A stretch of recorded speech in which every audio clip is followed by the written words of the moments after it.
So this morning, we are going to share a story that is important to Unitarian Universalists all over the world. The history we tell today is the story about the power of imagination, which is this month's worship theme. Our story is about two remarkable people who use their imagination to envision a new ritual that could help people embrace their differences and their commonalities. It's the story of how, at a time of increasing tension, division, and hate, people came together to remember their humanity. This is the story of our Unitarian Universalist flower communion. Now, I know at least one of us, hearing the word communion, we got a little nervous because that's one of those big religious words. Communion is actually just a word that means sharing. And so this is a story about sharing with one another. Norbert Čapek was born in 1870 in the country we now call the Czech Republic, but at the time was called Bohemia.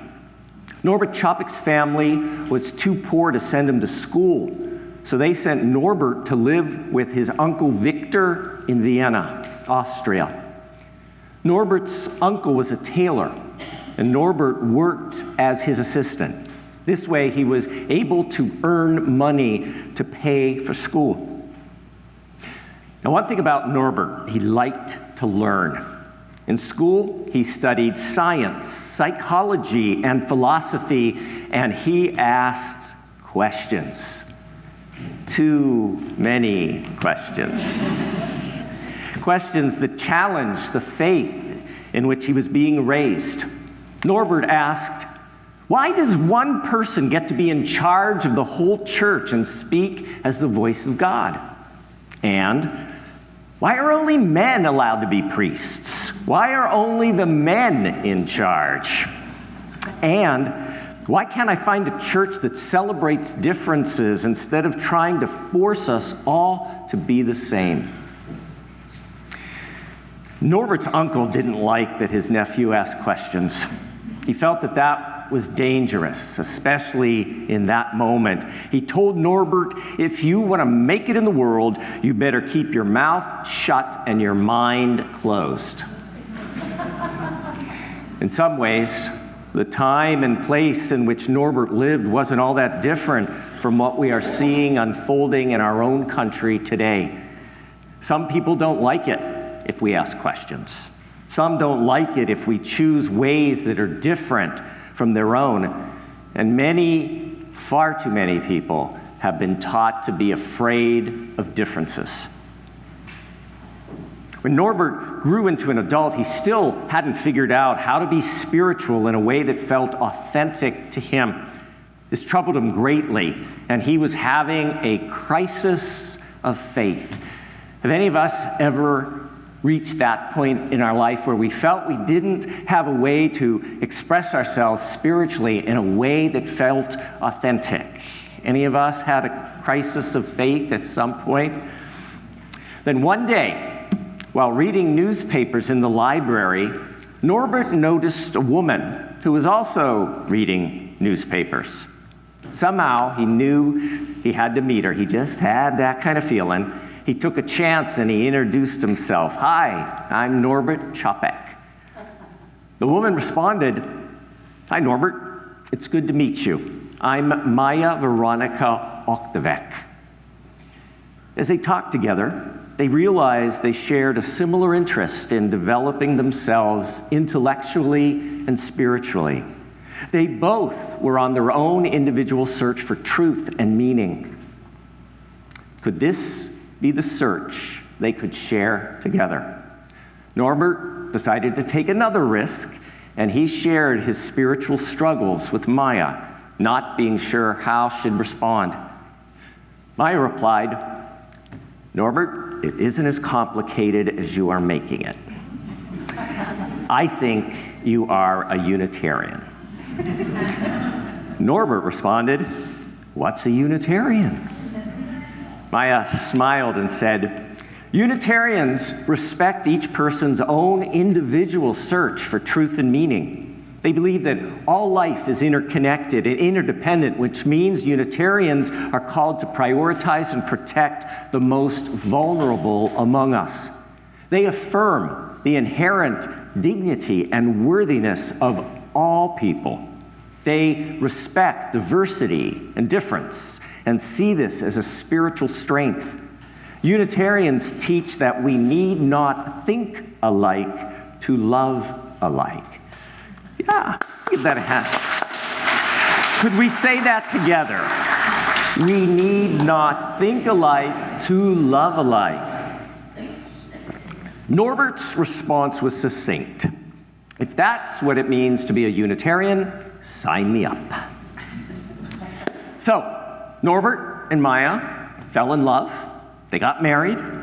And soon after, they both decided to study to become Unitarian ministers. They went to seminary studying, and after several years, they were both ordained. Maya and Norbert were officially Unitarian ministers, Reverend Maya and Reverend Norbert. Now, at that time, just over 100 years ago, there were very few female ministers. Maya was a trailblazer and a pioneer. She helped break the glass ceiling in a faith tradition that now, 102 years later, has more female ministers than male ministers.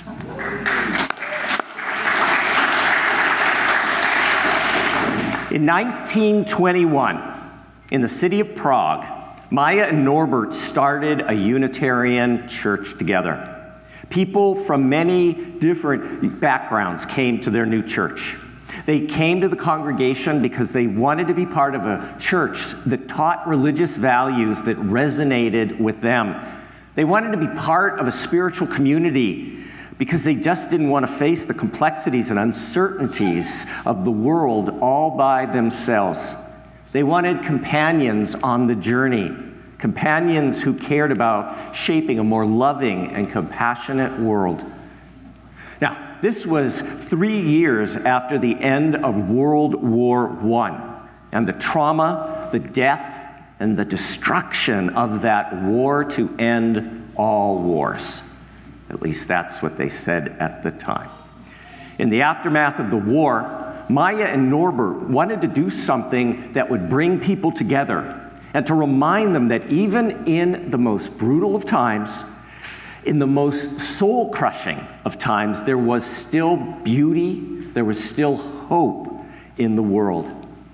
They wanted to create a ritual that was open to everyone, no matter their religious background or spiritual beliefs. They wanted a ritual that would help them to love inclusively.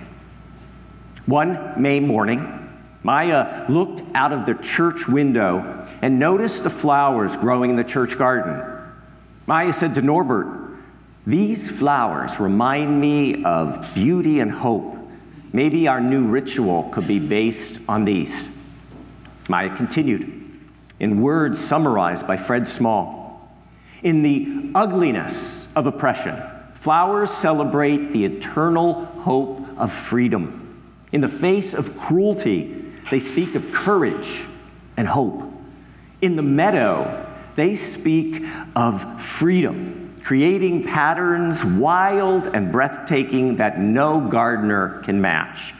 In their indescribable beauty, they remind us that we live always in the face of ineffable mystery. In the reappearance each year, flowers remind us that despite every hardship, life goes on." Together, Maya and Norbert created the Flower Communion.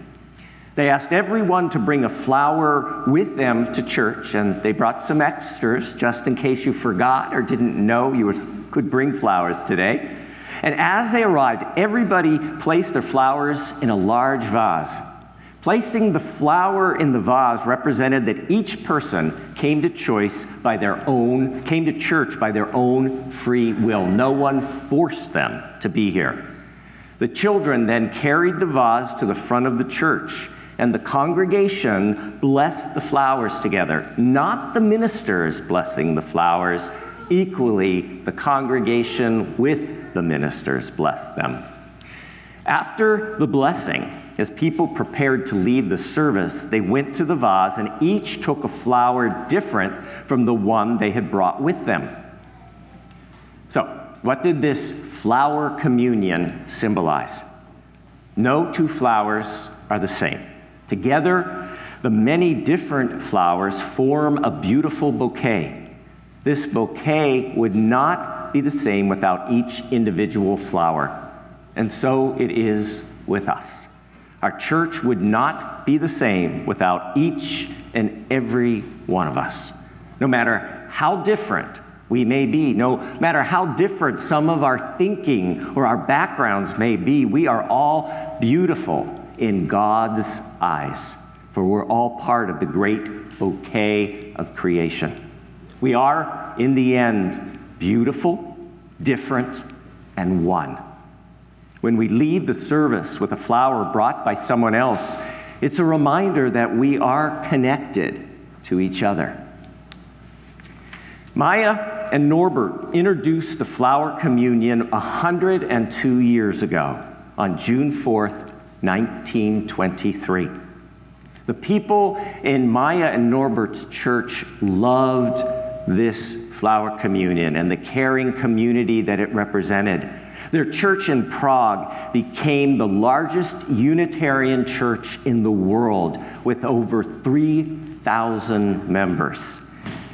That meant there were a lot of flowers for their flower communion. But then something happened that threatened the flower communion, that threatened this church community. In March of 1939, the Nazis invaded Prague. Immediately, Maya and Norbert's church was labeled dangerous by the invading fascists. The Nazis did not want a church like the Chapeks. They did not want a flower communion that celebrated differences. They did not want Maya and Norbert Chapek preaching the Unitarian message that all people are beautiful in God's eyes. They did not want anybody teaching that all people are sacred beings, diverse in culture, experience, heritage, and beliefs. They did not want people to embrace differences and commonalities with love, curiosity, and respect. Suddenly, Maya and Norbert and the congregation found themselves in uncharted and uncertain times. Can anybody relate to feeling like they are in uncharted and uncertain times? They were frightened. They didn't know what was going to happen next. They didn't know if things were just going to get worse and worse. Was fascism going to really be their future? Many Unitarians in the congregation were threatened or beaten or taken from their homes and put in prison. Some Unitarians had the windows in their houses or businesses broken. Some houses and businesses were robbed, shut down, or burned by the Nazis. Others worried that they were going to be the next to be plucked off the streets and disappear. The Chapeks were regularly questioned by the Gestapo, who demanded that Maya and Norbert not criticize Hitler or the Nazis. And so in public, Maya and Norbert remained silent. But they and the members of their congregation formed a resistance team that met secretly at the church and helped Jews and other people escape from Prague. But finally, Maya and Norbert could stand it no longer. In the spring of 1941, Norbert declared, quote, "We must speak the truth and not be cowards," end of quote. So that Sunday, during his sermon, Norbert directly contradicted a hateful speech given earlier in the week by Adolf Hitler. Norbert excoriated Hitler for his lies and his cruel inhumanity. Norbert contrasted that with his congregation's Unitarian religious values. As you can imagine, things did not go well. 5 days later, the Gestapo came to their home and arrested Norbert. Because of the sermon, the Nazis said it was, quote, too dangerous for Norbert Čapek to be allowed to live. Norbert was sent to Dachau, the concentration camp. On his papers were stamped the instructions, Čapek's return is unwanted. While in Dachau, Norbert introduced the prisoners to the Unitarian flower communion. Each prisoner brought what flowers or weeds they could find in the concentration camp to a special service.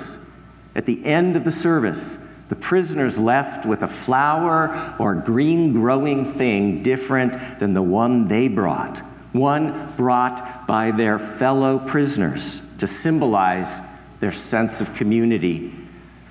The prisoners were strengthened by Norbert's words and inspired by the inclusive flower communion that was open to anyone at the camp, no matter their religion or who they were.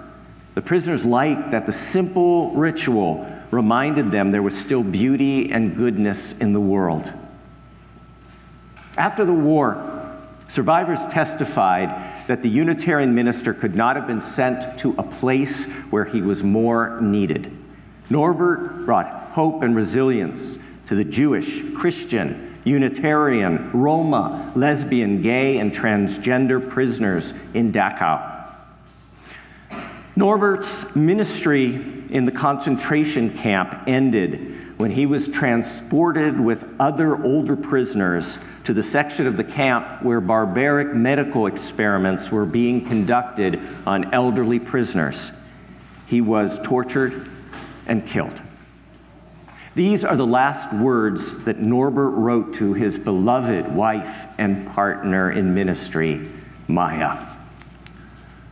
The goal of religion is to create strong, confident, creative, loving persons who are happy with themselves and with nature, humanity, and the spirit of life. Would you say these beautiful last words with me? The goal of religion is to create strong, confident, active, creative, loving persons who are happy with themselves and with nature, humanity, and the spirit of life. When the news of Norbert's death at Dachau reached the United States, the American Unitarian Association president, Frederick May Elliott, declared, quote, another name is added to the list of heroic Unitarian martyrs by whose death our freedom has been bought. Ours is now the responsibility to see to it that we stand fast in liberty. These words remain true today. Ours is now the responsibility to see to it that we stand fast in liberty. Back in Prague, it became too dangerous for Maya to remain in the city. So she fled to the United States as an immigrant and refugee, where she was welcomed with open arms and invited to build a new life in safety and in freedom. Maya brought with her the flower communion from Prague. She first introduced it to the Unitarian Church in Cambridge, Massachusetts, but soon Maya began to travel and share the flower communion ritual across the United States to churches big and small. Maya Čapek shared it because she truly believed that, as Robert Ward wrote, the hardest times and the most dire moments are not strong enough to rob us of our capacity to give and receive love. Not even death can take from us the love that is exchanged between people. It is with us as long as we have love to offer.